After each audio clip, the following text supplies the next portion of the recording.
रूबीज मानिक बहुत interesting fact ना, amazing stone है। ये सबसे ज्यादा महंगा स्टोन है जो इस इंडस्ट्री के अंदर पाया जाता है, जो जेमस्टोन्स के अंदर किंग ऑफ जेमस्टोन्स बोला जाता है इसको। देखो कि ये सन का स्टोन है, तो अगर आपको पता है सन एनर्जीज के बारे में कि इसके क्या क्या बेनिफिट्स होते हैं, in case you have a desire, आपको अच्छी लगती है धूप को देखना, धूप में बैठना, so that means this stone could be for you, आपके लिए हो सकता है। अभी हम बात करेंगे ओरिजिन के बारे में कि कहाँ कहाँ से ये स्टोन निकलता है। सो बेसिकली 4 मेन एरियाज हैं जहाँ से ये स्टोन निकलता है और जो मैक्सिमम मार्केट के अंदर अवेलेबिलिटी रहती है। सो बर्मी रूबीज, जो जिसको बेस्ट रूबीज बोला जाता है, जो मोस्ट प्रेशियस, सबसे ज़्यादा महंगी जो रूबी है वो बर्मा से निकलती है। फिर उसके बाद नेक्स्ट कैटेगरी आती है अफ्रीकन, जिसको मोज़ेम्बिक कहा जाता है। So that is also very good, second best category है। फिर उसके बाद Afghanistan is third best category and fourth is Tanzania. So in 4 places से ओरिजिन होता है। अगर आपको कोई बोलता है कि न्यू बर्मा है तो आप प्लीज़ उस चीज़ को एक्सेप्ट मत कीजिएगा और बेसिक अपना माइंड यूज़ करके उसको प्रॉपरली चीज़ ही खरीदिएगा। राशि की बात करता हूँ तो लियो जिनकी राशि होती है उनको ये स्टोन सूट करता है usually. So pink and red are 2 basic colours जिसके अंदर ये अवेलेबल रहता है। पिंक कलर, अगर स्पेसिफिकली मैं बर्मा के रूबी की बात करता हूँ तो पिंक कलर जो होता है वो थोड़ा सा नीचे प्राइस कम में होता है। जैसे ही रेड कलर रेडिश स्टोन के अंदर वो आना शुरू करता है, प्राइस इंक्रीज होता चला जाता है। सो रेड जो मोस्ट प्रीमियम दिखता है, देख, so this is a beautiful colour.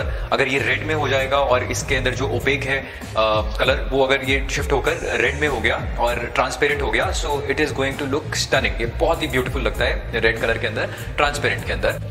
और मैं अगर प्राइस की बात करता हूँ, सो रूबीज का जो जेनेरिक प्राइस होता है वो स्टार्ट्स अबाउट 1000 रुपये रत्ती से शुरू हो जाता है और 4 लाख रुपए रत्ती तक जाता है। कि जितना ज़्यादा स्टोन प्रीमियम होता चला जाएगा, जितना ज़्यादा क्लियर होता चला जाएगा, ओपेक कम होगा, उसके अंदर विजिबिलिटी होगी, इंक्लूजन्स कम होती चली जाएंगी, वैसे वैसे उसकी ग्रेविटी बढ़ती जाती है स्टोन की। और जैसे ही ग्रेविटी बढ़ती है स्टोन की, वैसे ही वो ज़्यादा एनर्जी अट्रैक्ट करता है और एनर्जी अट्रैक्ट करके आपकी बॉडी को देता है। तो अगर उसकी एनर्जी ज़्यादा होगी तो आपके लिए ज़्यादा बेनिफिशियल होगा, और जैसे ही ज़्यादा बेनिफिशियल होगा तो ऑफकोर्स उसका प्राइस भी ज़्यादा इंक्रीज होगा। तो जैसे जैसे कलर बेटर होता चला जाएगा, जैसे जैसे उसकी क्लैरिटी बेटर होती चली जाएगी, वैसे वैसे उसका प्राइस भी इंक्रीज होता चला जाएगा। सो बेनिफिट्स की बात करता हूं तो सन का नाम सुनते ही माइंड में आता है विटामिन डी।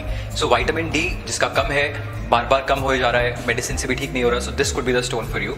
और सन क्या करता है, आपके ऑरा को इंक्रीज करता है, आपके डाइजेस्टिव सिस्टम को ठीक रखता है, और सन एनर्जीज आपके हार्ट को ओपन करती है। सो अगर इन सब में से भी कोई प्रॉब्लम्स है, आपको बहुत ज़्यादा लग्जरी मिलती है लाइफ के अंदर इस स्टोन को पहनने से। जी को बहुत ज़्यादा रेकमेंड किया जाता है पॉलिटिशियंस के लिए, IAS ऑफिसर्स के लिए, गवर्नमेंट में जो हाई पोस्ट रखते हैं उन लोगों के लिए।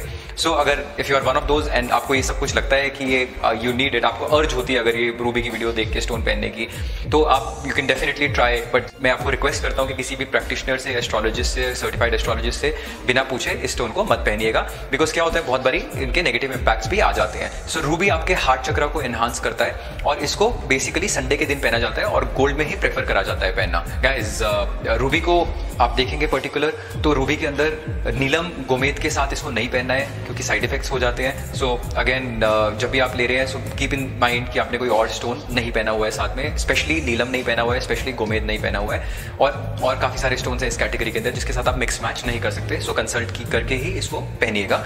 लास्ट सर्टिफिकेशन की बात आती है, तो देखिए अगर आप एक्सपेंसिव स्टोन ले रहे हैं तो डेफिनेटली आई वुड रिकमेंड कि आप इस पर्टिकुलर चीज़ को ध्यान में रखिएगा। सो सर्टिफिकेट अगर आप लेंगे तो इट विल बी बेटर। अगर आप नेचुरल रूबी की बात कर रहे हैं, जो बर्मी रूबी है, जो बहुत एक्सपेंसिव है, जो 10 लाख का, 15 लाख का, 20 लाख का पीस आएगा, सो उसके लिए पर्टिकुलरली आपको किसी अच्छी इंटरनेशनल लैब का ही सर्टिफिकेट लेना चाहिए। जैसे IGI है, GIA है, डुबलिन है, जो स्विस लैब्स है, उनका सर्टिफिकेट लीजिए। थोड़ा एक्सपेंसिव जरूर पड़ता है but it will really help you in identifying natural products. Otherwise natural का आजकल कुछ नहीं पता, बहुत सारी कंपनीज आ गई है, बहुत सारी अच्छी मशीनरीज आ गई है जिसके अंदर स्टोन्स को हीटेड ट्रीटेड किया जाता है।